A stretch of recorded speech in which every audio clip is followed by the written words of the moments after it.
Welcome to the third module of the BeSomeone Aspiring Coach Training Program. Today we're going to be talking about the 10 coaching skills and how to hold yourself in a session.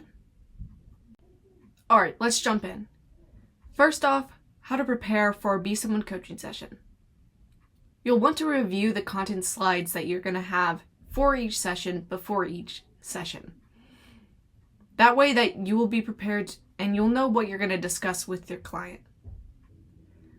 Next, you're going to want to look at the past goals that your client set.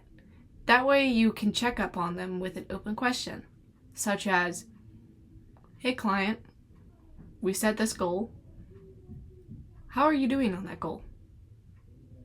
In session, you'll want to remember these things. Stay present with your client.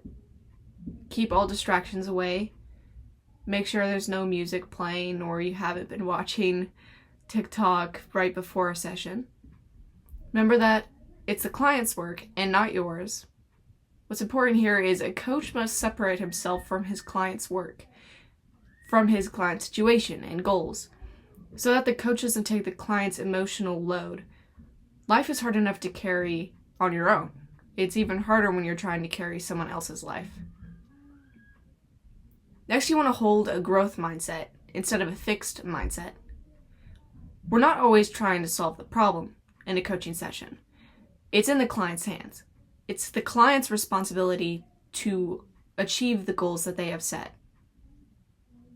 It's also their responsibility to problem solve alongside with the coach to make sure those goals that were set are set well and personalized in a way that the client can easily achieve them. You'll also want to review with your mentor coach as needed. Also remember to understand your triggers and keep them in mind. It goes back to wanting to have the healthy mindset with coaching. You need to be able to manage your emotions and thoughts to coach well, and sometimes that means setting boundaries around the conversation that you and your client will have. And of course, in every session, you want to bring caring curiosity. Alright, let's take a look at the core conditions for therapeutic change by Carl Rogers. Carl Rogers says that empathy, congruence, and unconditional positive regard are the core conditions for therapeutic change. Empathy is understanding the client's perspective. Congruence is being genuine, open, real. And unconditional positive regard is holding a non-judgmental acceptance. You'll want to remember that during your coaching session. Okay, let's dive into the 10 coaching skills. The first of these skills is attending and acknowledging. Then you want to remember to be able to restart. Sometimes the client won't hear what you said and it can be awkward to restart, but it is a part of coaching. You also want to reflect off of cues. So if your client is rubbing their hands or slow to speak in some areas, getting teary-eyed, you can notice that. Reflect it back to their client. "Hey client, noticing this? What do you think of that? What do you think's happening there?" You'll also want to give tentative interpretations. We aren't naming what we see. We're not saying, "Oh, client, you look sad." Instead, "Hey client, I noticed you're getting teary-eyed. What's going on there?" We may also give interpretations such as, "Hey client, so what I'm noticing from my side of the screen is, it seems like you don't have a great relationship with your parents. What do you take from that?" In that way, we're staying not the expert, but on the same level as our client, while also helping our client explore what they might be missing.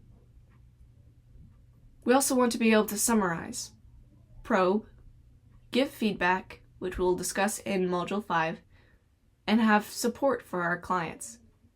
We also want to check on the coach's and the client's perceptions. The client may believe something negative about their situation or themselves that will be unhelpful with exploring. But what we also want to remember is that a coach might also have their own perception that is keeping them from being able to fully explore with the client. We want to check in with the expert, the client, to be able to know what exactly is going on. We also have to remember silence. Now, what's so important about silence? Silence has a power. Giving space gives time to think. It gives the client time to process, the coach time to reflect, process, think of a next question. Silence is as powerful as speaking, especially in coaching. And so, with coaching, we have the 3-second rule. Once the client has finished talking, leave 3 seconds, 1, 2, 3, before speaking. This will allow the client to process what they've just said. It will give time for the session to naturally flow. You also want to be prepared for the coach and client having awkward silence between each other when there is nothing really to say. And that can happen in sessions when there's extra space, extra time that isn't filled. What can help you be prepared for that? Well, you can have a list of questions that you might want to ask, that maybe you know a little bit about the client and you would like to know more about what they like, what they dislike, and where they are in life. You can also keep in mind their passions. Whatever they bring up that they have a lot of energy behind. Take note of that. Okay, reflection questions and homework time. Check out the energy audit technique and module 3. Which of the 10 coaching skills do you feel the most comfortable with? What do you anticipate your strengths being? Which of the 10 coaching skills do you feel the least comfortable with?